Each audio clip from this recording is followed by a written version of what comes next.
Ok, já estamos ao vivo. Boa noite, pessoal. Como estão aí? Alguém nos acompanhando? Quem tiver, por favor, mande uma boa noite para a gente começar, sabendo quem está nos acompanhando. Aqui o professor Rafael já está a postos para falar um pouco com vocês sobre o governo Bolsonaro em meio à pandemia.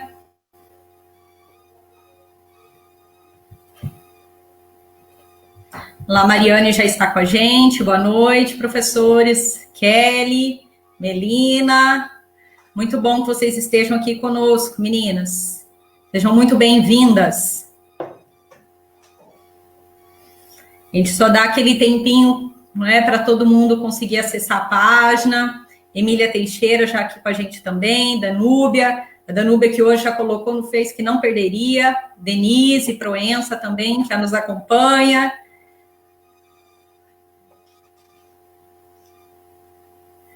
Vamos lá, pessoal. A gente pede para que vocês compartilhem, que mais pessoas acompanhem. A gente sabe que é um assunto que vai dar bastante o que falar. A gente tem muito assunto. Falava agora há pouco o professor Rafael, que assunto não nos falta quando fala de pandemia no Brasil em meio a esse governo. Então, a gente precisa da participação de vocês. Boa noite, Edilene. Que bom que você está mais uma semana com a gente. Edilene, que vem acompanhando as nossas lives. Lidiane. Professora Vanessa, boa noite. Cauana.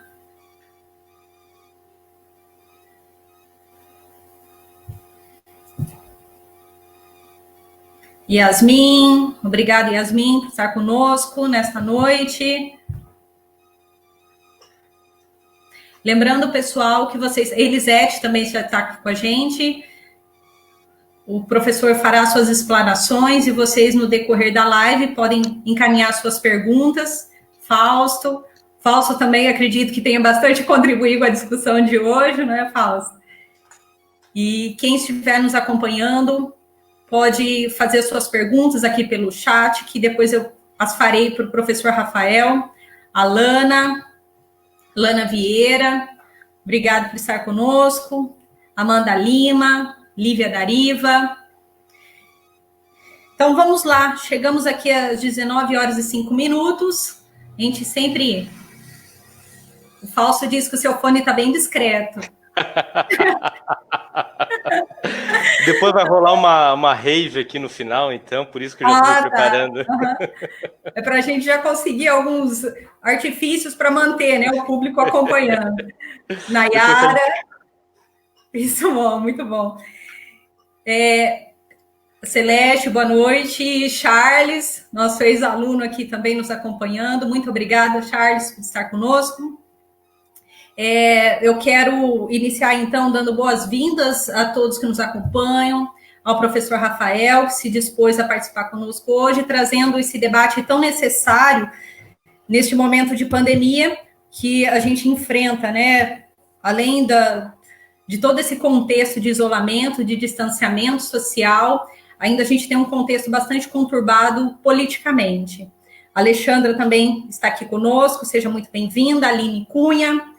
E eu quero também registrar aqui os parabéns ao professor Rafael, que fez aniversário ontem, né? Então, parabéns, muita saúde. A gente está precisando muito de saúde agora. Também quero parabenizar a professora Vanessa, que hoje defendeu a sua tese e tirou 10 com louvor, então mais uma docente para o curso de serviço social, doutora, então parabéns, fica o nosso agradecimento por fazer parte do nosso corpo docente, reconhecendo que a sua tese é importante para a nossa região. Então, quero falar do professor Rafael, ele é cientista político e professor do curso de serviço social, também professor dos programas de pós-graduação em Ciências Sociais e do mestrado profissional em Políticas Públicas da Universidade Estadual de Maringá. Então, professor, muito obrigada. Seja muito bem-vindo. Estamos em casa. Estou aqui ansiosa para ouvi-lo. Ótimo. Obrigado, Claudiane. Boa noite a todos e a todas. Realmente é um duplo sentimento, né, de satisfação por estar falando com todos e também de um certo estranhamento, porque a minha primeira experiência em live, né? Estou estreando agora.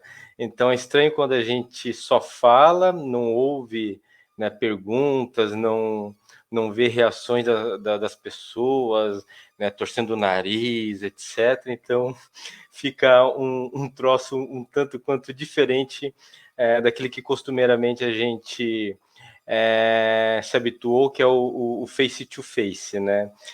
Então, assim, a minha proposta hoje é conversar com vocês um pouco sobre o governo Bolsonaro em meio a essa pandemia.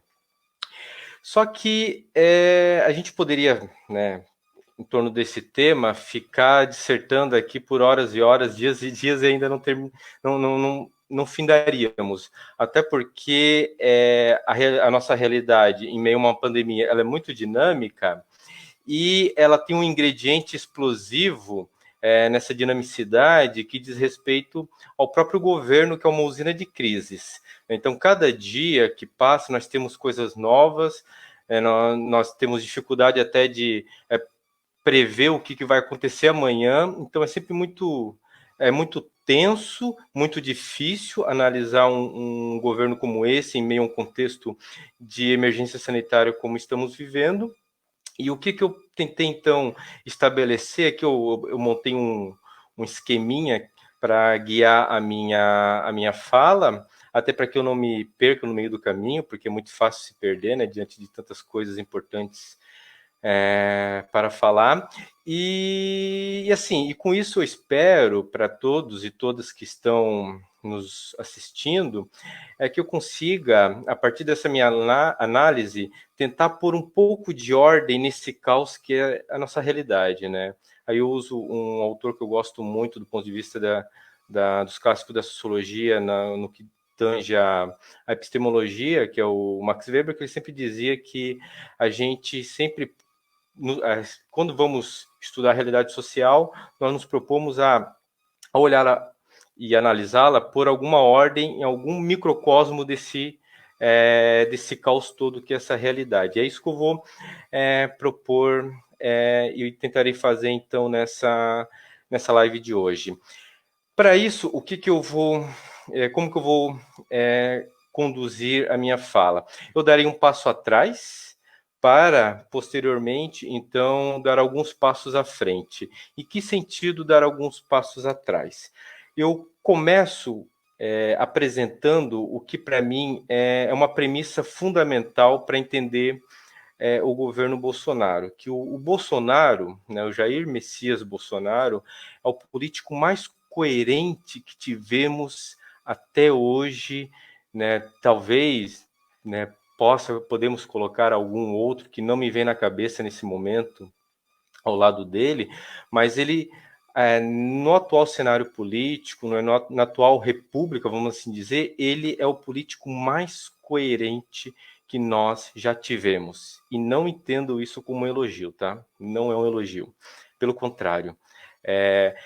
E para entender, então, essa coerência, né, esse passo atrás que eu darei diz respeito justamente, né, a resgatar um pouco da vida pregressa dele, né, de antes de chegar à presidência, para entender o porquê que ele age assim na presidência, né? Por que ele age assim num momento do país em que estamos passando por tantas dificuldades e que necessitamos de uma cooperação de todos os entes federados, né? E com a coordenação e com uma atuação muito propositiva e positiva da União, a qual, então, é a responsabilidade dele e que nós, então, não encontramos. Mas, para, então, entender o porquê disso tudo, é óbvio que eu vou fazer, então, esse passo atrás. Como vocês sabem, né, o próprio, uma das formas com as quais as pessoas se referem a ele como capitão, já diz muito acerca um pouco dessa vida pregressa, que é lá a sua vida militar. Não tocarei nesse assunto de forma profunda, né? Não nos interessa aqui, mas basicamente resgatar a reta final da sua vida militar na década de 80, onde ele se envolveu então com muitos acontecimentos na época em torno de questões salariais, etc., na qual, inclusive, ele foi julgado posteriormente por ter elaborado um plano chamado Beco Sem Saída, onde ele e outro integrante do Exército planejaram explodir bombas na Vila Militar de Agulhas Negras e na adutora de Gandu, que abastecia o Rio de Janeiro. Isso no final da década de 80, a Veja noticiou isso, né? A Veja revelou tudo isso, inclusive os repórteres da Veja foram participar como testemunhas de acusação do julgamento dele. Enfim, o resultado foi que ele foi, do ponto de vista da sindicância interna, né, e do Conselho de Justificação, ele foi julgado culpado e depois no Superior Tribunal Militar ele foi inocentado, né? Aí existe uma discussão muito grande em torno desse julgamento no Superior Tribunal Militar, que inclusive eu vou indicar aqui um livro para vocês do falecido recentemente Luiz McLuff. Ele se debruçou em toda a papelada desse processo do Bolsonaro, desde da sindicância até o STM, chamado O Cadete e o Capitão, a Vida de Jair Bolsonaro, né? Então, nele ele mostra como esse julgamento que inocentou foi um julgamento extremamente corporativo, porque desconsiderou provas e laudos periciais que o incriminariam. Mas, enfim, né, o que nos interessa, então, é a vida política dele. Em 88, ele, depois de inocentado, o Bolsonaro, ele sai da carreira militar, vai para, né, da ativa, vai para a reserva, para concorrer, inclusive, às eleições como vereador em 88, se elege, depois, em 90, disputa para a Câmara, um cargo como representante do Rio de Janeiro para a Câmara Federal, né, onde entra, então, em 91, inicia a trajetória dele como parlamentar, uma trajetória que vai durar até 1º de janeiro de 2018, quando ele se desincompatibiliza com o cargo para poder concorrer à presidência. E nesse período todo, né, 28 anos de vida parlamentar, o Jair Bolsonaro ele apresentou 171 projetos, né? Desses 171 projetos apresentados, eles sempre giraram em torno de questões voltadas para militares, né? Então salariais, etc., né? E também uma outra fração desses projetos na área de segurança pública. Não estou caindo aqui no mérito da discussão, né, dos projetos, que daí daria outros tantos programas, mas eu estou apresentando apenas o quantitativo, né, só para fundamentar a minha posição, né, que eu quero apresentar para vocês. Uma média anual, então, aí de 6 projetos ano, apenas 2 projetos viraram lei, um de isenção de IPI para produtos de informática e outro que é a autorização para a fabricação daquela famosa pílula do câncer. Então, aí a gente já vê que esse fetiche por remédios milagrosos, né, que são apresentados dessa forma e que desconsideram todo o trâmite, né, os procedimentos científicos, não é de hoje, né, no caso com a cloroquina, né, já vem desde antes. Então, foram esses os projetos. Ele tem uma emenda que está enrolada ainda, que é a do voto impresso, uma emenda constitucional, mas basicamente é isso. Daí vocês podem pensar, mas, puxa vida, 171 projetos, 6 projetos por ano não é muita coisa? Nós não estamos falando de um parlamentar extremamente produtivo? Não estamos. Não estamos por quê? Porque existem outros indicadores que realmente mostram verdadeiramente a atuação proativa de um parlamentar no Congresso, né, que é desde propostas de impacto, né, e essas propostas que ele apresentou aí, se a gente for passar o pente fino nelas, não sei se sobra alguma de impacto, né, senão são tudo coisinhas pequenas, né, o Bolsonaro é o político das coisinhas pequenas, né, ele não tem emendas substitutivas de orçamento, né, etc. Ele não tem uma atividade expressiva, não teve uma atividade expressiva nas comissões da Câmara, né, solicitações de informação para o Executivo, etc. Então ele não teve nada disso, né? O próprio filho dele, numa live do ano passado, disse que, eu vou ler aqui só para vocês terem uma ideia, né? O presidente Jair Bolsonaro nunca foi líder, vice-líder, presidente de comissão ou teve relatoria de algum projeto importante, sequer foi suplente na CCJ. Claro, falando isso, o Eduardo Bolsonaro queria puxar a sardinha para a brasa do seu pai, mas na verdade isso daí é um indicador de o quanto a atividade do Jair Bolsonaro foi inexpressiva, ou eu diria até abaixo da mediocridade. Porque apresentar projetos é muito simples, você escreve qualquer bobagem, você protocola na secretaria da Câmara, está resolvido. Só que o político que realmente está engajado em causas, né, e faz valer seu engajamento, ele vai lá, ele articula, ele negocia, ele apresenta, ele conversa, ele dialoga, ele se dispõe ao contraditório, ou seja, toda essa atividade política que é institucional, que é uma atividade política um tanto quanto cansativa, chata para quem não é do meio, etc., é necessário, porém ele nunca fez, né? Ele nunca fez, nunca se dispôs. Ele sempre se dispôs foi pegar o microfone lá no púlpito e bradar impropérios, né? Ou no trânsito ali das comissões, do Congresso, etc., ser entrevistado e falar um monte de né, discursos de ódio, homofóbicos, racistas, machistas, etc, etc, etc. Então, essa foi a atuação do atual presidente da República em 28 anos de parlamento. Né? E, então, assim, a gente não poderia esperar outra coisa que não isso que nós estamos vendo. Né? Isso era muito claro. Né? Não estou aqui dizendo que aquela coisa, eu disse, não.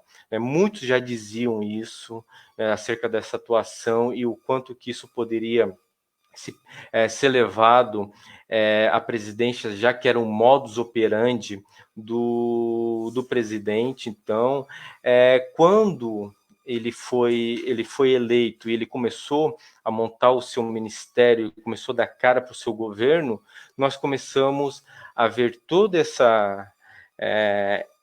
esses cenários que havíamos desenhado assim que né, foi oficializado sua candidatura lá no início de 2018 se concretizando. Né?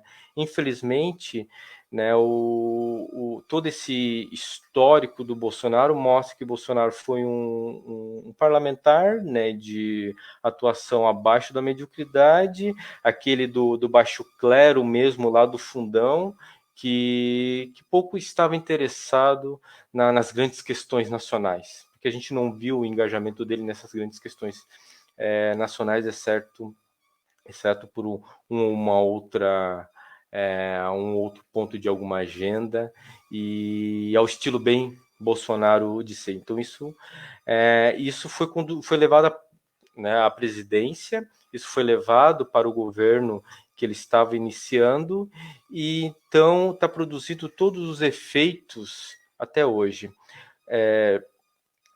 Claro, ele foi beneficiado por um contexto eleitoral em que nós tínhamos uma crise econômica persistente, nós tínhamos uma crise ética relacionada à corrupção, Lava Jato, etc., sem cair no mérito das operações, que elas implodiram todo o sistema partidário brasileiro, né, colocaram todos os partidos na berlinda, o eleitorado que já tinha pouco apreço pelos partidos passou a ter menos apreço ainda. Tínhamos vivido o impeachment de uma presidenta que foi democraticamente eleita, que foi impeachmentada um pouco 2 anos depois, um pouco menos de 2 anos depois da sua eleição, da sua reeleição.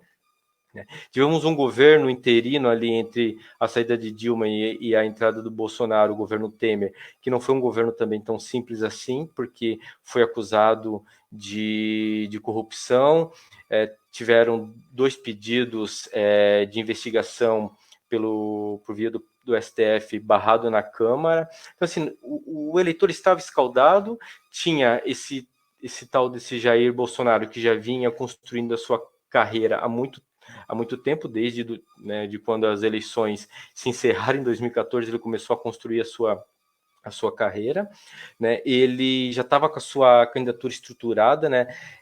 No submundo das redes sociais, dos grupos de WhatsApp, ele já estava com a sua carreira, a sua candidatura estritamente estruturada, né? E ele tinha uma imagem de um outsider, de um cara que não era da política. Ele tinha um discurso antipolítica, que era um discurso que vinha bem a calhar naquele momento, né? Na verdade, esse discurso de antipolítica ele já vem desde as eleições de 2016, né? E ele ganhou forma e densidade nas eleições de 2018, e então houve esse casamento, né? Um cara que conseguiu, entre uma eleição e outra, pavimentar um chão, né? Mas pavimentar um chão mediante um contexto totalmente de terra arrasada, né? Para o sistema partidário, para os outros partidos, os outros candidatos. Então, os outros candidatos estavam com muita dificuldade de emplacar os seus candidatos para a disputa eleitoral. E tivemos o barramento, o impedimento da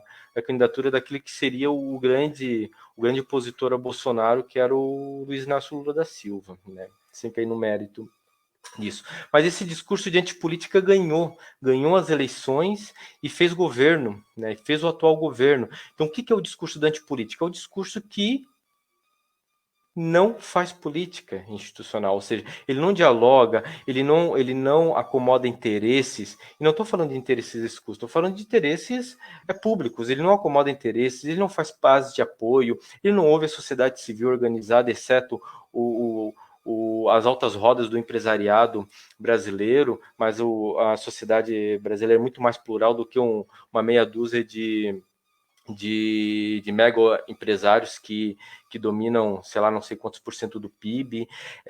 Ele não tem disposição de negociar com o Congresso os seus projetos, né? Ele não tem disposição de governar, tanto que a reforma da Previdência, né, sem cair no mérito dela, ela só foi possível porque já havia um entendimento na casa, né? E Bolsonaro conseguiu um Congresso, ele conseguiu entrar na presidência com um Congresso extremamente conservador, alinhado ideologicamente com ele, né? Aliado, assim, ele teria todas as condições de governar e passar os seus projetos mais malucos que ele tinha em mente. Só que por que ele não conseguiu? Porque o modus de operar do Bolsonaro, que esse modus que vem desde lá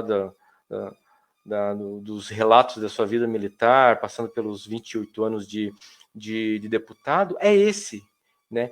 Ele não está interessado na agenda pública.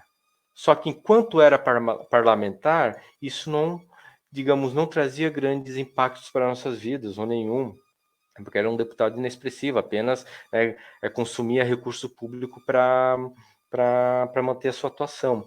Mas na medida em que ele entra para a presidência da República e leva esse modus, agora nós sentimos todo o resultado negativo dessa forma de governar do Jair Bolsonaro, né? Então, infelizmente, o que nós podemos já de antemão prever para o futuro, né, seja um futuro até o final do ano, seja um futuro até supostamente o que seria o final do primeiro mandato do nosso atual presidente, não é nada bom.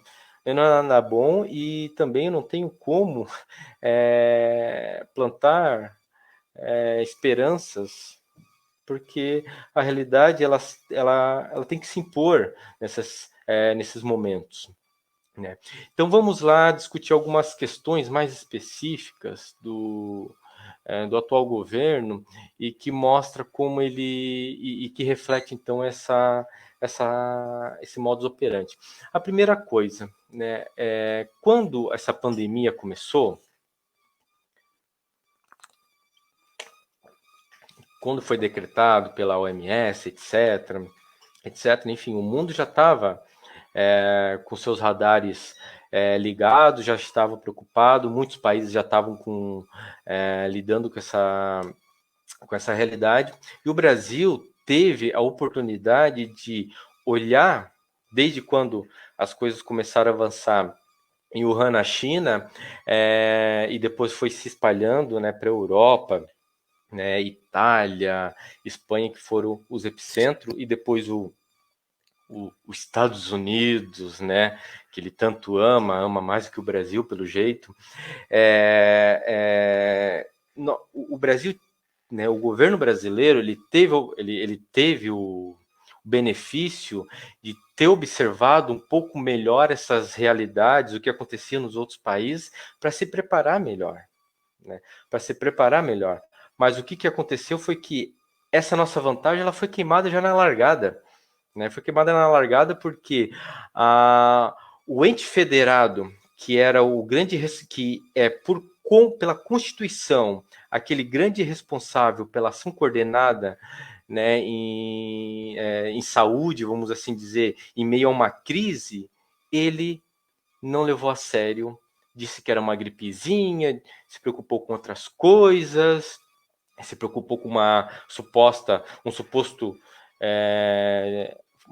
fraude eleitoral que até agora ele não apresentou provas alguma, que ele disse ainda lá nos Estados Unidos, isso. Então ele não levou a sério. Só que os governos estaduais, alguns governos estaduais e municipais, eles diante também do desenho federado que nós temos, né, do pacto federativo que nós temos, eles se mexeram, né, e foram fazendo a seu modo, tomando as suas decisões. Tentativa e erro, né? Muitos erros foram cometidos até então, né? Desde quando isso começou, as primeiras medidas surgiram até agora, muitos erros foram cometidos, mas também isso em grande parte se dá porque não temos uma coordenação. E mesmo assim, essas atuações pontuais, né, de um governador especificamente, de um prefeito especificamente, acaba não surtindo efeito quando a gente vê que a doença ela não obedece, ela não respeita as demarcações políticas administrativas dos municípios ou dos governos estaduais, né? Elas avançam e vão se espraiando por todo o território nacional. E quando então nós não temos essa coordenação do governo federal, o que nós vemos? Nós vemos um monte de governador tentando ao seu modo, por tentativa e erro, e claro, por interesses políticos também, tomando suas decisões, né? E aí, às vezes, decisões que são equivocadas e que carecem também de um respaldo do governo federal. Um respaldo que não só apenas não acontece, mas também um respaldo contrário, ou seja, o governo federal, se não apenas, ele poderia apenas não fazer nada, já ajudaria muito, mas ele não apenas não fez nada, como ele sabotou o presidente da República com as suas falas, com as suas retóricas, com seus comportamentos, né? E vimos novamente agora domingo isso, ele sabotou qualquer iniciativa de uma ação integrada conforme o nosso ordenamento jurídico prevê. Então, ele sim é responsável, principalmente, né, majoritariamente, por cada morte que acontece nesse país. Mas ele resolveu opor saúde e economia, dizendo que não era possível fazer o que muitos governadores estavam fazendo, muitos prefeitos, porque o desemprego ia aumentar, etc. Aquele discurso que a gente cansou de ouvir. Só que esse discurso ele parte do pressuposto extremamente equivocado, né? E qual que é esse pressuposto equivocado? O de que a nossa economia ela está bem. Ela estava bem antes da pandemia? Não estava. Não estava. Era uma falácia do presidente da República. Por que era uma falácia? Eu vou trazer alguns dados aqui que eu anotei. Vamos pegar o PIB de 2019. 1,1%. Menor que os 2 anos anteriores, que já não foram expressivos, né?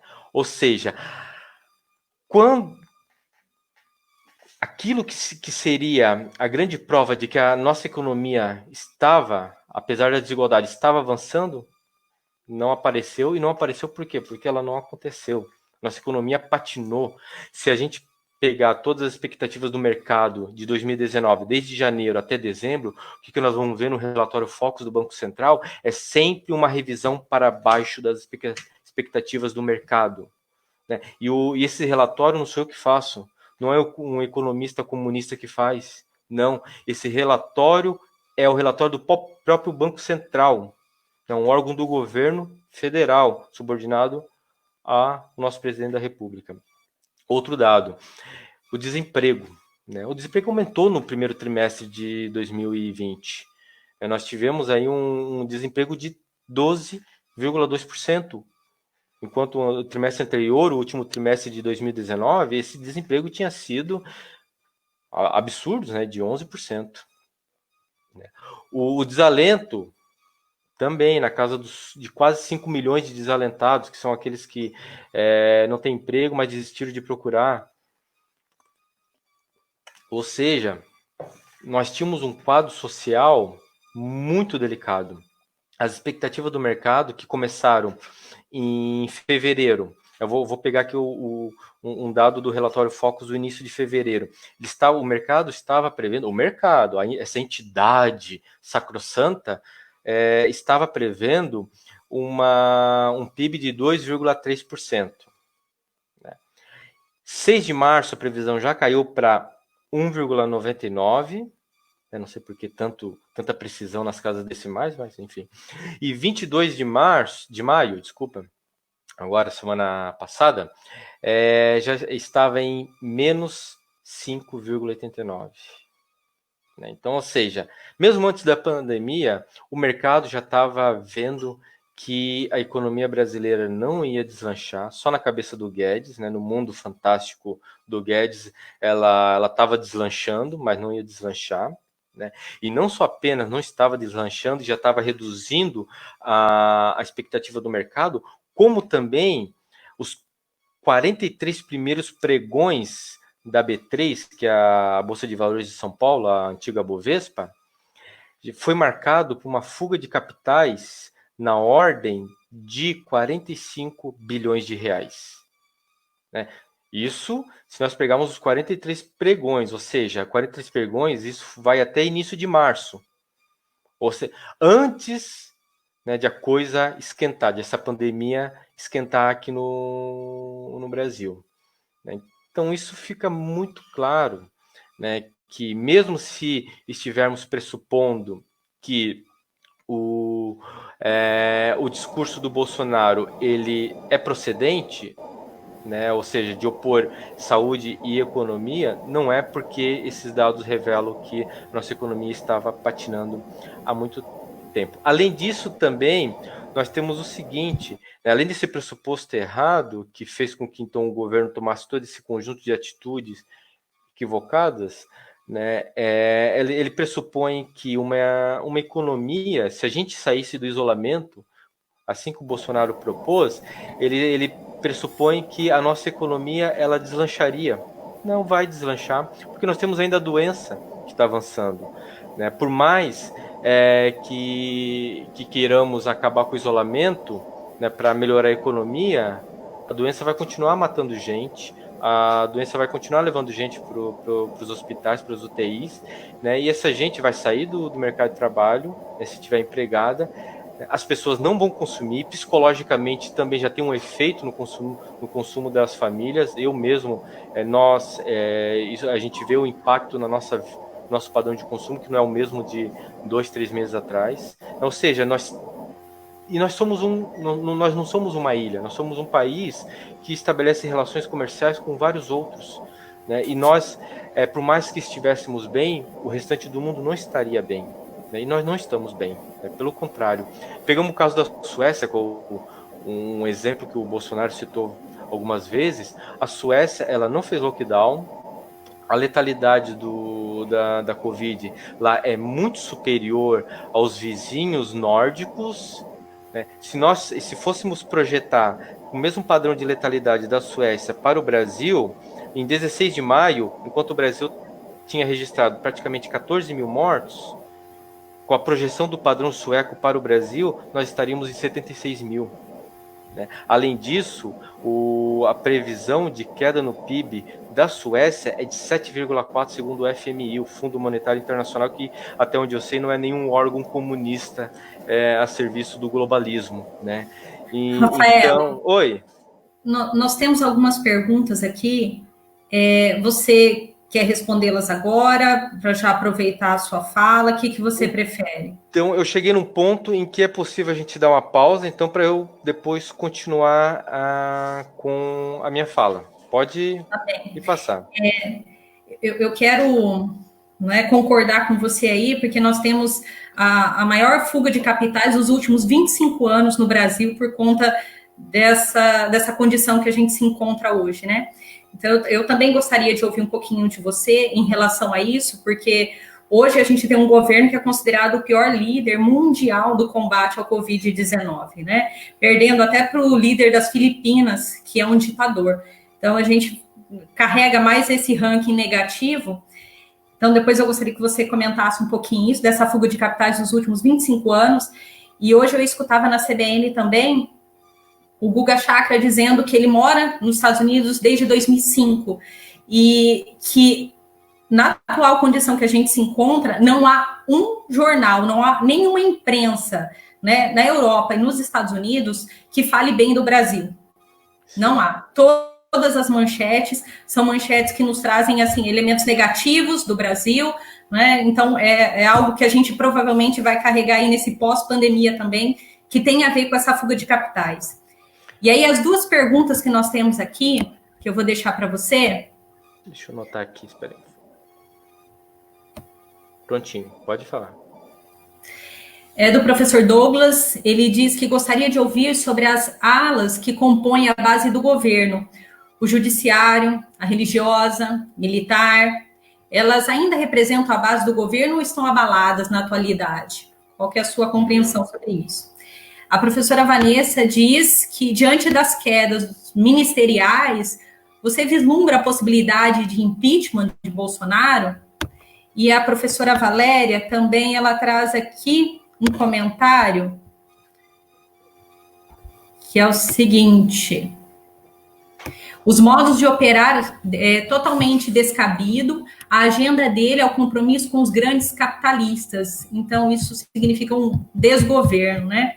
E aí a gente tem várias ex-alunas aqui que foram suas orientandas também, que estão nos acompanhando, a Bruna, a Andriele, estão mandando aí um boa noite para você, tá bom? Estão registrando aqui suas ex-orientandas que estão nos acompanhando.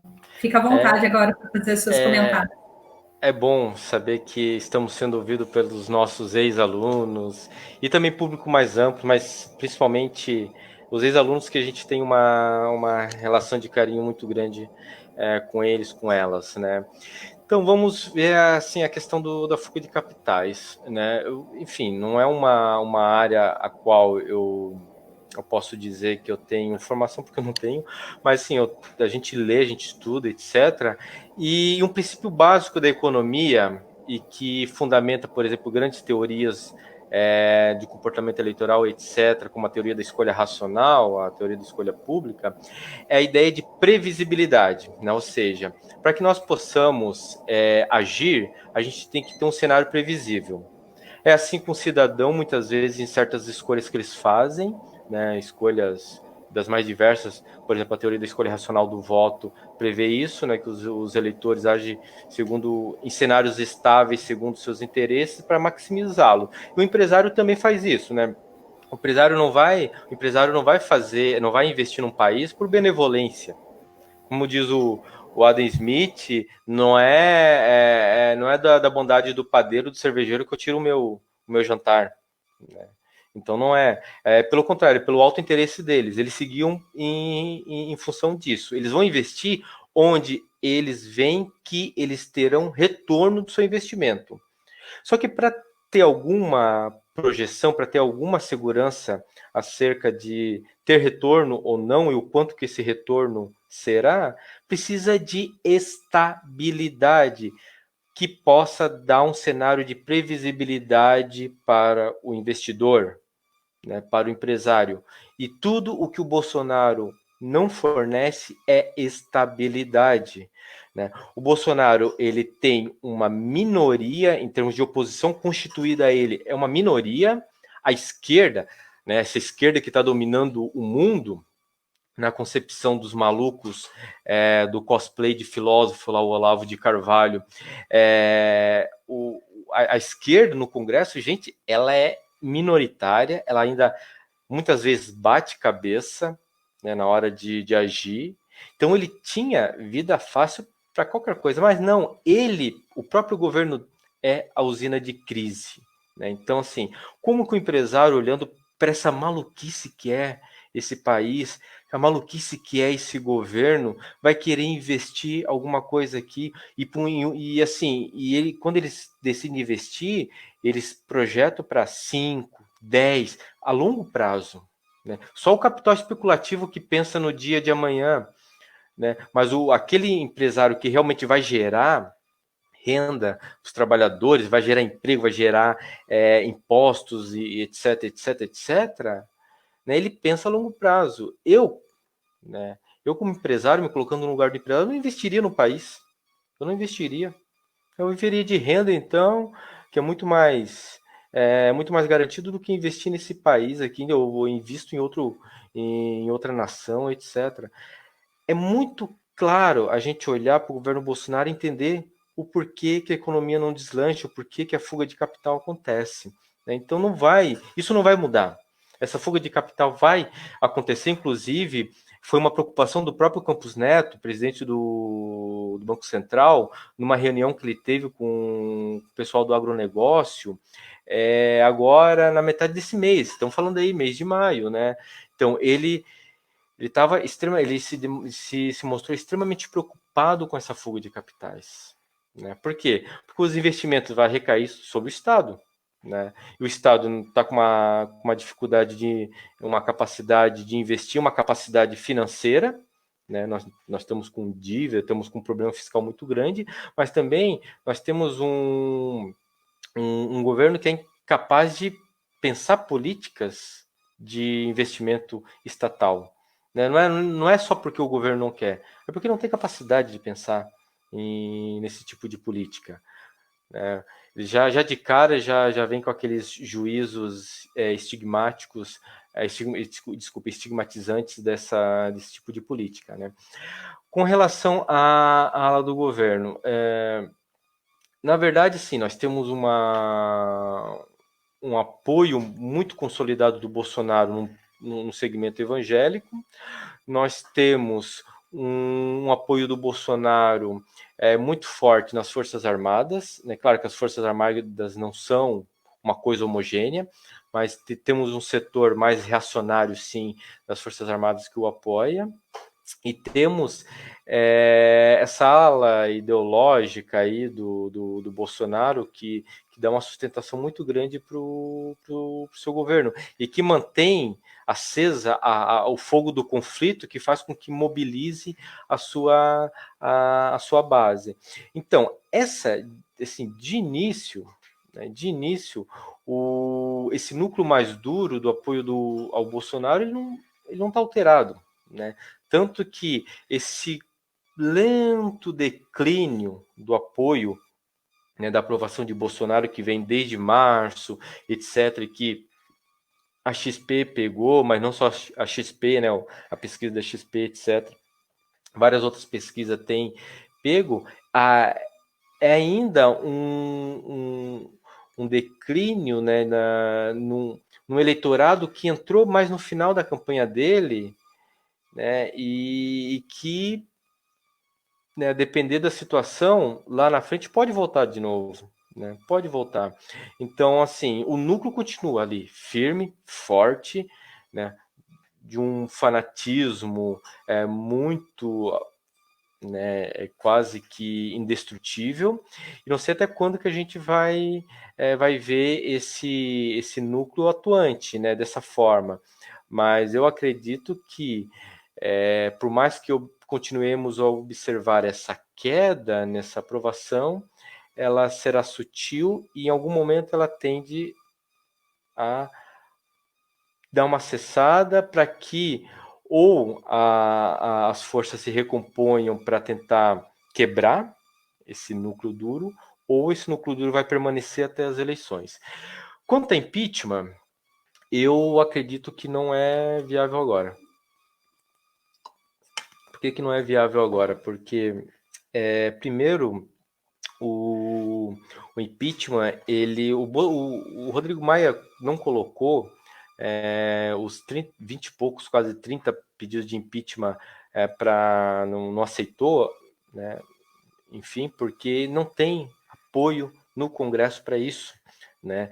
Então, antes, pior do que não aceitar um pedido de impeachment, pior do que o Rodrigo Maia não aceitar o pedido de impeachment, ele aceitar um pedido de impeachment do qual não se tem base de apoio a ele para votar. O Bolsonaro precisou de 171 votos, ele já se aproximou ao centrão para isso. Então não vai, por hora, isso está descartado. Também ele precisa de mobilização. Hoje, né, as pessoas se juntarem, fazerem aglomeração, é coisa de delinquente, né?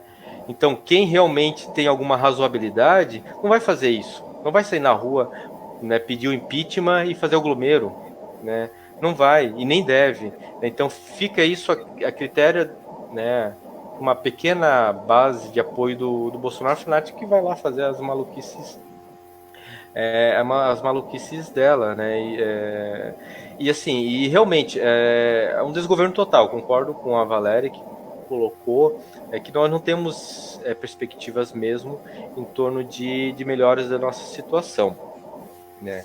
E se nós pegarmos, por exemplo, né, a atuação do governo Bolsonaro em meio ao nosso pacto federativo, ela é horrível. Ela é horrível por quê? Porque nós temos um modelo federativo que não é nem aquele modelo histórico hierárquico centralizador que nós tínhamos, principalmente com os períodos mais duros, né, da nossa vida política, as ditaduras, seja de 64, seja de Vargas, etc. E nós também não temos um modelo norte-americano, por mais que os Estados Unidos seja sempre uma foi historicamente uma inspiração para o sistema de governo e sistema administrativo,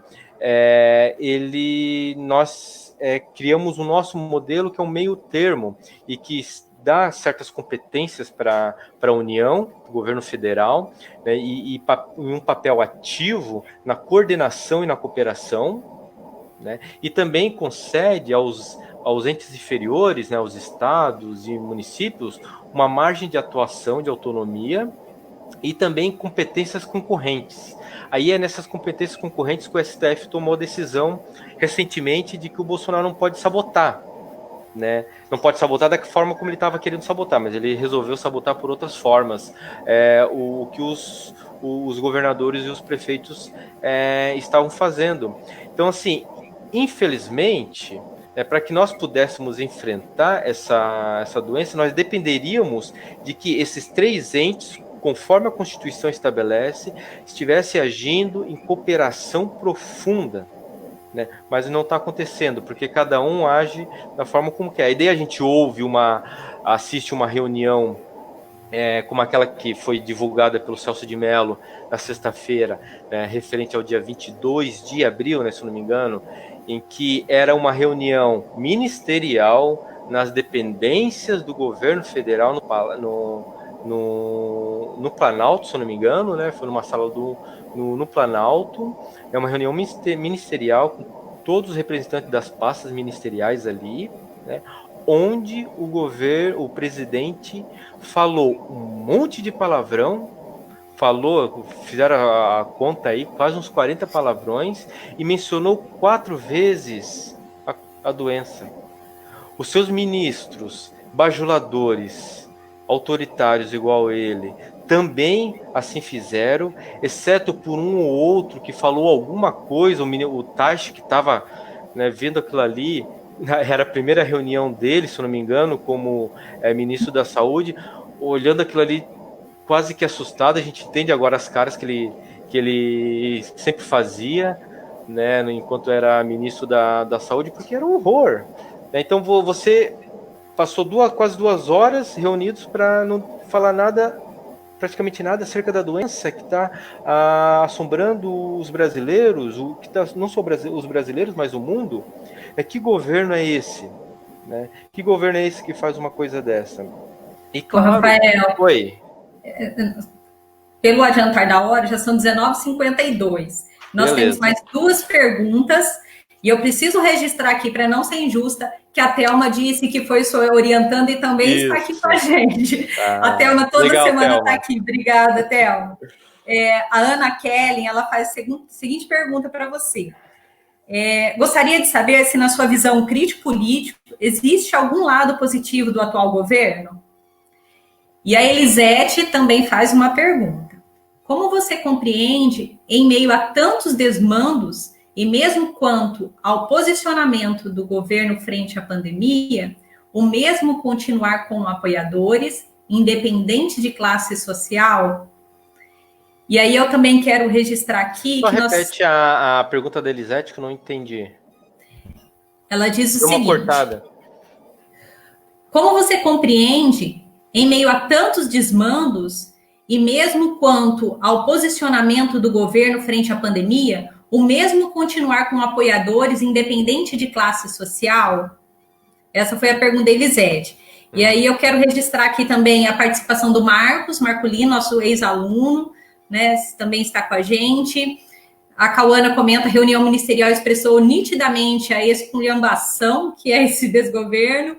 A Valéria: essa pandemia só escancarou os interesses do governo, o que mais espanta são seus seguidores fossilizados, fidelizados, ela corrigiu aqui.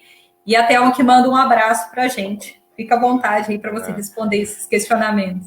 Que bom, né? Novamente, né? Ver os nossos alunos, Thelma, o Marco, nos ouvindo, não cansaram de nos ouvir por longos anos, né? Então vamos lá. O lado positivo. Assim, primeiro, eu acho que nos resta, assim, sempre buscar algum lado positivo em tudo. Né, eu acho que temos que dar assim uma de poliana, apesar de tudo, né, identificar alguma luz no fim do túnel e que essa luz seja algo bom, né, não seja um trem vindo na nossa direção. Mas o lado positivo que eu vejo, assim, eu espero, né, aí foge de qualquer análise, mas é mais um querer. Eu espero que primeiro, né, a população que tanto vem questionando as universidades públicas, a população, não a população, né? Vamos ser justos, né? Setores da população que vem questionando o papel das universidades públicas, né? Da ciência, o próprio SUS, né? Enfim, das políticas como um todo, porque até a política, por exemplo, se nós pegarmos a política da ciência social, né, ela seria fundamental nesse momento na questão dos auxílios emergenciais, né, e que é outra, usando o termo do Bolsonaro, né, é uma patifaria o governo querer fazer alguma propaganda em cima do auxílio emergencial, porque se dependesse dele, esses miseráveis não estariam recebendo nada, porque o Guedes prometeu R$200 e não enviou a proposta alguma para o Congresso. Mas pensando nesse lado positivo é isso, de que a população passe a apoiar essas políticas fundamentais, né? A universidade, o conhecimento, a ciência, o SUS. E também que nós aprendamos a votar menos com o fígado, né? Porque foi isso que aconteceu em 2018. Né? E temos, sim, infelizmente, que fazer uma avaliação muito séria dessa nossa escolha, né? Porque ao escolher com o fígado, nós escolhemos quem tinha um histórico que tinha e que sabíamos o que poderia fazer, está fazendo e vai fazendo muito mais, né? Então é isso que eu espero que aconteça, né? Que saibamos votar e que saibamos valorizar as políticas públicas, o serviço público. E quanto aos apoiadores, por hora, né, Elisete, o governo é um governo de narrativas, né? Esse governo é um governo de narrativas. E na narrativas ele é expert. Ele é muito bom. Ele conseguiu, por exemplo, quem acompanha o submundo do bolsonarismo em grupo do WhatsApp, ou quem acompanha nas redes sociais, no Twitter, no Facebook, esses nomes do bolsonarismo, percebeu que essa reunião ministerial eles conseguiram inverter, né? Eles conseguiram tirar proveito dela, apesar de toda a catástrofe que ela foi, e passar uma imagem de que foi algo bom, quando na verdade mostrou que o governo não tem política nenhuma. Isso eu nem caio na discussão do padrão de prova Moro, né? Que falava assim bala de prata, mas que foi isso daí, né? Que foi. Mas sim, é um governo sem política, mas só que bom de narrativa. Só que toda narrativa, em algum momento, para se sustentar, ela precisa de alguma ação, precisa de algum resultado, né? Então, em algum momento, esses resultados não vindo, essas narrativas farão água e elas cairão por terra, e essa base de apoio ainda expressiva, próximo de 1/3 do eleitorado, ela vai cair. Ela vai cair para menos de 20 e muito menos, né? Vai cair, mas precisa de tempo. Precisa de tempo e infelizmente nós temos todas essas condições a médio prazo de esses resultados não virem, né? Porque a pandemia ela vai ainda produzir muitos efeitos deletérios nas vidas das pessoas, né, nas famílias e também na economia, na sociedade como um todo, né? Vai produzir muita miséria ainda, né? E esse resultado em algum momento vai vir lá na frente, né? E vai ser cobrado, mas precisa o compasso, né, o andar da carruagem da política é sempre diferente das nossas expectativas e necessidades, né? As nossas expectativas e necessidades é que precisamos que as coisas se resolvam rápido, né? Se é para tirar um presidente que só cria o caos, né, por vias legais, né, democráticas, que assim seja, mas não é possível agora, então nós vamos sofrer muito. Mas como até agora não apresentou resultado, a tendência é que continue assim. Porque quando a gente olha, né, o Brasil, as nossas políticas públicas, desde a nossa Constituição até agora, nós vemos que os governos, principalmente, né, em certa medida, Itamar Franco, mas o FHC, né, com todas as críticas que a gente pode fazer, os governos do PT, né, PSDB, Itamar Franco, etc., eles agiram no sentido de construir essas grandes políticas, né, política de meio ambiente, de saúde, né, pega lá o Saúde da Família, que começou lá ainda com Itamar Franco, a política de educação, da assistência social, que era uma coisa antes do governo petista e passou a ser outra coisa com o governo do PT. Então, nós construímos um Estado, né, que fornecia políticas públicas minimamente racionais, pensando no planejamento, no acompanhamento, na gestão, na avaliação, etc, etc, etc. E esses governos, ao seu modo, né, mais ou menos, contribuíram para isso, né? Contribuíram para expandir, consolidar essas políticas. Os governos petistas, não tanto para consolidar, né, para ampliar, mas foram inserindo camadas de complexidade nessas políticas, atendendo segmentos específicos na saúde, etc, etc. Né? E o que nós temos desde o impeachment da Dilma é uma destruição disso, né? E uma destruição que tem aí alguns elementos, alguns momentos muito centrais, como o teto de gastos, etc., e que encontrou agora nesse atual governo um potencial destrutivo ainda difícil de ser dimensionado, né? Porque ele mesmo disse que ele veio para destruir. Palavra de Jair Bolsonaro: eu vim para destruir. Então, diante disso, né, de todas essas nossas conquistas que nós tivemos até então, etc, etc, infelizmente, né, o nosso futuro é muito incerto, tão incerto quanto o amanhã na política nacional. Tem mais alguma pergunta? Pode fazer, Claudiane, se tiver. né? E infelizmente, né, eu queria, claro, a gente sempre quer passar alguma mensagem boa para para vocês, né, para os nossos ouvintes, mas nem sempre a gente consegue, porque, novamente, a realidade tem que se impor nesse momento. Infelizmente, a gente tem que lidar com o que a gente tem, por hora é isso É. que a gente tem, né? A Cauana ela faz um comentário aqui, também se você quiser contribuir. O desgoverno com tamanho despreparo revela a nossa necessidade urgente das universidades, da ciência, dos estudiosos, nossa necessidade emergente de que a informação chegue a todos para que as fake news não levem à presidência pessoas que colocam toda uma sociedade em risco. É. E aí eu também quero registrar aqui a participação de uma aluna sua do mestrado, a Márcia Santos, Ah, tá? Que ela legal, também está que aqui bom. acompanhando, teve aula com você lá no mestrado. E a Opa. Ana Kelly, ela diz também, infelizmente, esse é o governo de ataque em todos os sentidos, ataque às universidades, ataque à ciência, ataque à minoria. Infelizmente, a tendência, na visão da Ana Kelly, é piorar. Então, como que você compreende esse ataque às universidades e à própria ciência, esse negacionismo, né? É um governo do conflito, né?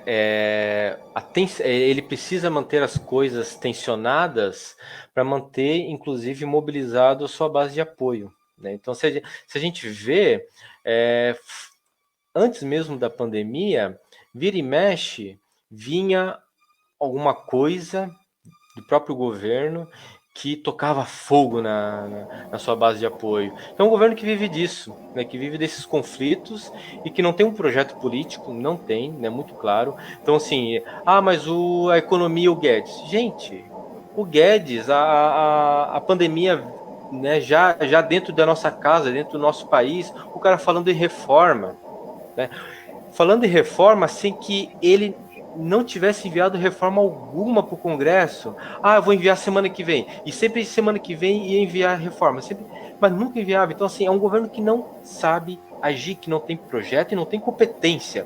Porque a competência de política pública está na burocracia do Estado que nós formamos. Só que essa burocracia do Estado é tida como inimiga por parte desse governo e por parte do ministro da Economia. O Guedes, na reunião, deixou claro: nós colocamos a bomba, como é que é? Não é o rojão, a dinamite, enfim, no bolso do servidor. O servidor é nosso inimigo.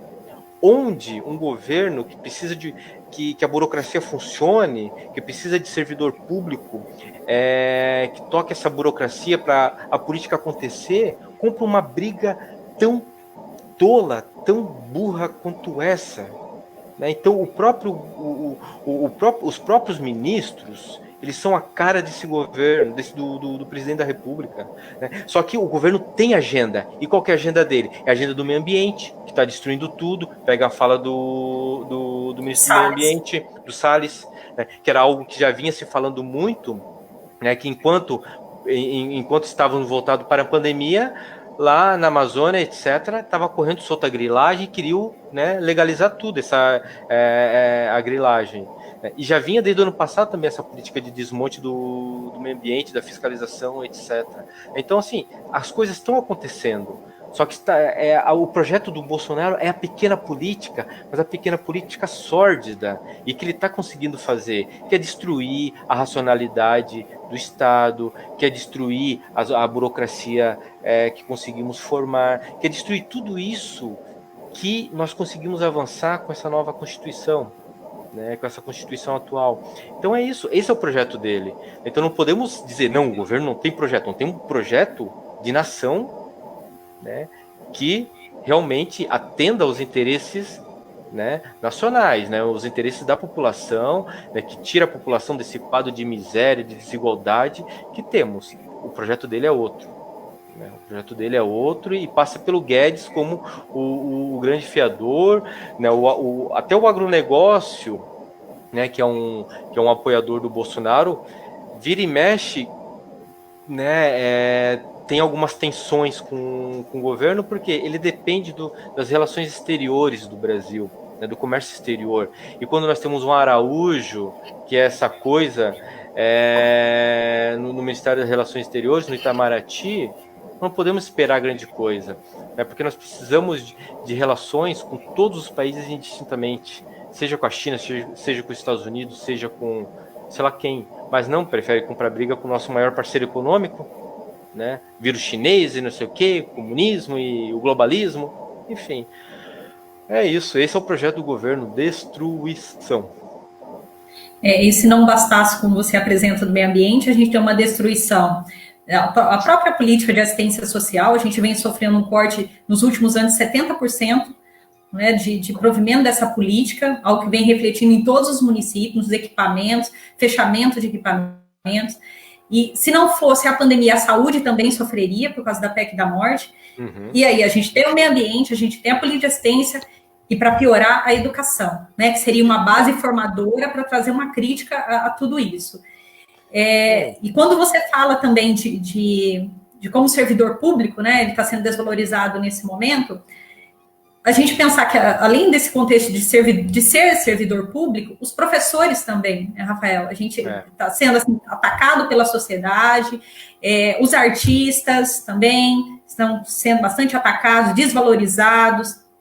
Hoje a gente ainda teve a aprovação de uma lei que dá o suporte para esse segmento da nossa sociedade, ficou totalmente, né, desprotegido, que o governo realmente não quer que exista cultura, não quer que exista arte, e ainda mais com artistas se posicionando contra essas tomadas de decisões tão autoritárias que ele vem tomando. Então, eu vejo assim, a gente tem uma ala muito importante sendo atacada na sociedade. E assim, eu estou na coordenação, né, do mestrado de Ciências Sociais, e esses últimos meses tem sido uma maluquice de resoluções, de portarias da CAPES, que a gente fica, a cada dia muda a normativa, a cada dia é uma coisa nova, gente, isso gera uma tensão, gera um estresse, e assim, a gente vê, por exemplo, a área de humanas sendo espirrada, né, do leque de investimento em ciência. Isso é um absurdo, porque qualquer país que se queira ser um país decente, avançado em suas tecnologias, inclusive, tem que entender como essas tecnologias interferem na vida das pessoas, tem que entender a dinâmica da sua população, tem que entender tudo isso, tem que conhecer a sua população. Sem humanos, como que a gente vai fazer? Não faz, e é isso, acho que não quer conhecer mesmo, né? Então, por isso que faz o que faz. Então, assim, é difícil a gente pensar numa expectativa, assim, num cenário positivo, né? O cenário mais positivo que nós teríamos poderia ser o impeachment, né? Mas não temos condições hoje, né? Porque não tem... primeiro, estamos passando por uma crise em que é difícil até os parlamentares se reunirem, né, pessoalmente, tudo de forma virtual, e de forma virtual na política é outra dinâmica, né? Outra dinâmica, então as coisas não acontecem como aconteceriam no tete-a-tete, no face-to-face ali da vida política, entre aspas, normal, né? Então não tem. E agora com o Ministério da Saúde inoperante, porque um ministério que é tomado por militares, o que a gente pode entender? Que eles simplesmente farão valer a hierarquia, ou seja, eles obedecerão as vontades, as maluquices do presidente da República. Não é em vão que o presidente já há muito tempo determinou que o exército fabricasse a tal da cloroquina, esse fetiche por esse remédio, né?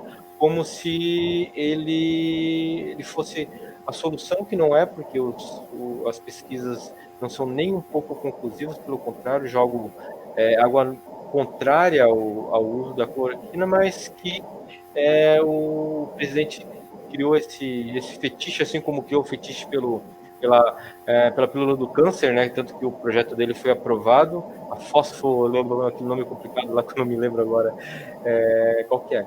Então é isso. Esse é o governo nu e cru do Bolsonaro, que está expresso naquele show de horrores que foi aquela reunião do dia 22 de abril. Esse é o governo da picuinha, é o governo que se utiliza do Estado para os seus, né? A minha família, os meus amigos, não sei o que, tudo eu, e sem contar com algo que está começando a se mostrar muito grave. a criação de uma polícia, né, política no governo federal, a partir de setores da PF, de aparelhamento de uma bolsonarização das forças de segurança públicas estaduais, né, Polícia Civil, Polícia Militar também. Então estamos criando uma polícia política nesse país. Temos aí já indícios de um serviço secreto, uma inteligência paralela à BIM, que fornece, não sei, né, informações para o presidente, que ele deixou claro na sua reunião lá naquele show de horrores, e que se conecta, por exemplo, com uma denúncia que surgiu, acho que foi ano passado, de que o Carlos Bolsonaro queria implantar uma BIM paralela para investigar os adversários políticos do Bolsonaro. Então, que foi o que aconteceu hoje com o Witzel. Que foi o que aconteceu hoje com o Witzel. Né? A Zambelli cantou ontem, não adianta a Zambelli vir dizer que tentar corrigir, porque como é que é o ditado? O concerto sai pior que o soneto, né? Fica pior só. Então, assim, quando a gente junta todo esse mosaico, pode ser que só a reunião não seja a prova, né? Seja uma prova padrão Moro, né? Muito chinchilenta. Mas quando a gente monta o cenário todo, né? O que nos é fornecido, né? O que nos fornece esse cenário é esse quadro preocupante, né, de um aparelhamento do Estado para atacar os adversários políticos. Isso é coisa de ditadura. Né? E esse discurso de liberdade que o Bolsonaro faz, etc., de armamento, etc., cara, é o que Mussolini fez, é o que o próprio Chávez fez. Né? Você defende o armamento que a população se arme, na verdade é para você abastecer as suas milícias, para depois as milícias virem e darem sustentação a um golpe que você queria dar. Então, né, eu não sei o que ele entende por liberdade, mas com certeza não é o que a teoria política e o que as nossas leis dizem até hoje. E aí a gente fica com essa sensação de impunidade, né? Porque a gente está vendo vários crimes, várias contradições no que é dito, no que é feito, sim, e a impunidade permanece. Eu quero ler aqui uma participação da Alana, que ela diz o seguinte, a Alana Vanzella: o governo Bolsonaro não ignora a importância da burocracia. Ele, de fato, sabe, entende que a burocracia coloca entraves aos desmandos, demonstra que as respostas simples não solucionam as necessidades complexas do nosso país. Para tocar essas intervenções, ele sempre busca substituir os profissionais civis por militares. Exemplo, a tentativa de inserir militares no INSS, despreparados, que já antes da pandemia ele já sinalizava com isso, para desenvolverem as análises, e o ministro interino, Pazuello, que também é militar, que agora a gente tem um ministério totalmente militarizado, né?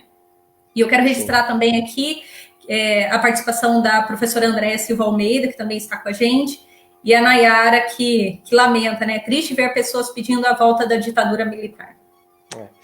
Não, plenamente de acordo, né? A burocracia põe certos freios, né? Então, por isso que ele elegeu como um de seus inimigos, né? Claro, o primeiro grande inimigo é o primeiro grande inimigo de todo ditador, a Suprema Corte.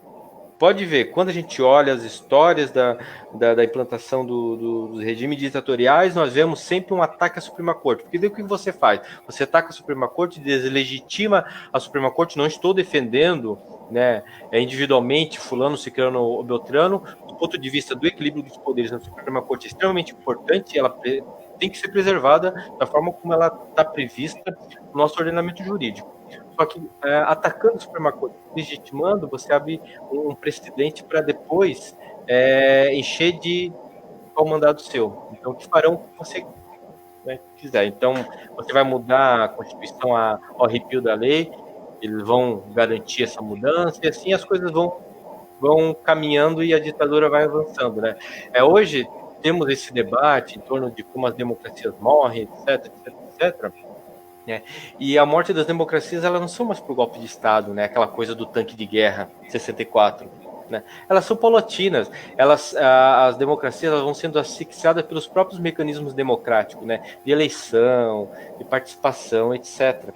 né? Então é por essas vias, por isso que as instituições são importantes, as instituições devem responder à altura às suas ameaças, as nossas instituições estão respondendo, muitas vezes de forma falha, muitas vezes de forma tímida, estão conseguindo, mas eu não sei até quando, porque cada ataque deixa as nossas instituições cada vez mais fragilizadas, né? E se essas respostas não conseguirem pôr um freio mais robusto nessa sanha autoritária desse governo, até o final a gente pode estar observando uma Hungria da vida, né? Ser um desses países que vivenciaram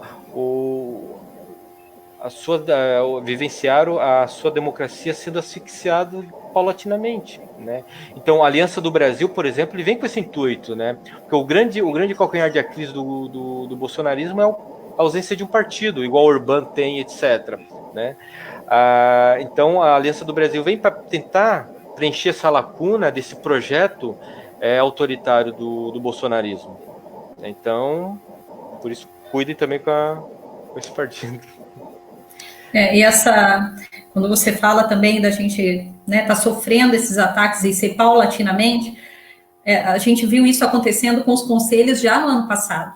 Os conselhos foram duramente atacados, alguns extintos, outros não tiveram apoio como da assistência nem para a realização da Conferência Nacional.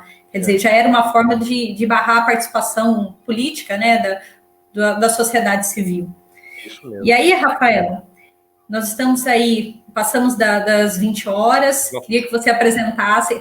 Quando o assunto é bom, a gente se envolve e passa muito rápido. Então, que você apresentasse as suas considerações finais. Não, as minhas considerações giram em torno da necessidade de a gente acompanhar de perto essa condução da crise, né, seja pelos atores políticos locais, regionais e nacionais, né?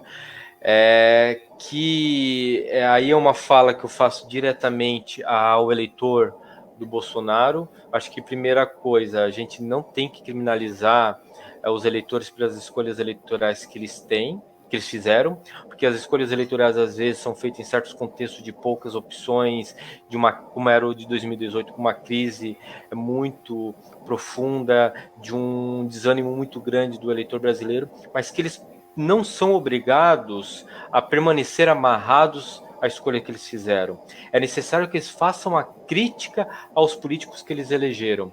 Eles mesmos sempre disseram, nós não temos políticos de estimação. Então façam valer esse ditado, né? Olhem para a condução que o governo Bolsonaro está fazendo da crise, façam uma análise crítica dessa condução, né? E parem de apoiar barbaridades achando que só porque vocês votaram nele vocês têm essa obrigação, vocês não têm nenhuma.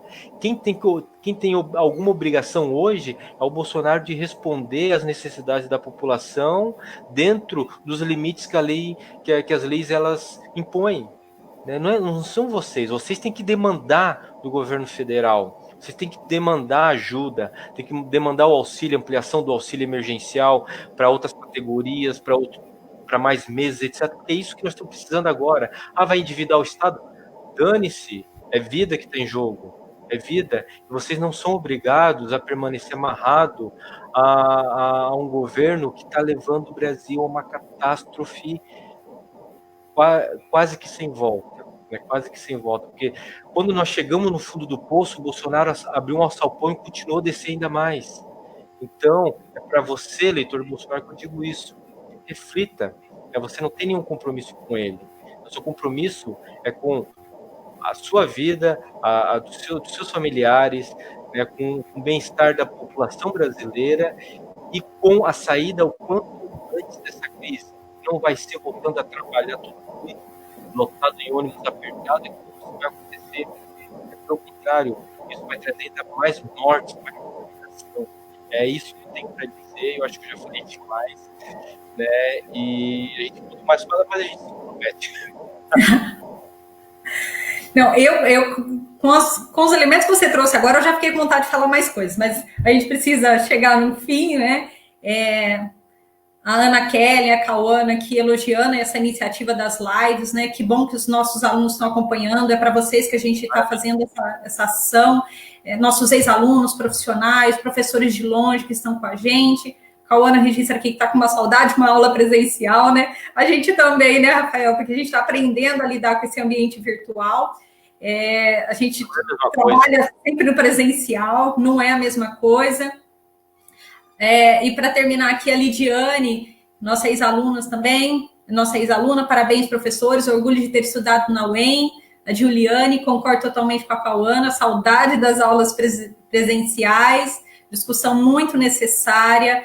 Então, assim, que bom que mais essa live, né, traz a oportunidade da gente refletir coletivamente, porque a gente sofre muito, assim, no isolamento, né? A gente fica vendo as notícias, a gente se indigna, a gente fica triste com as coisas que estão acontecendo, mas quando a gente debate e pensa isso coletivamente, o horizonte se abre e a gente pode também ir para a luta a partir da informação que a gente recebe, né? E aí a Yasmin, ótima live, foi muito bom, então, assim, transmito para você os parabéns aí pela sua apresentação nessa noite, tá bom? Então, muito obrigada, de verdade, obrigada a todos que estiveram com a gente. Obrigado também. Tchau, até a próxima. Até, pessoal. Obrigada. Até semana que vem. Até.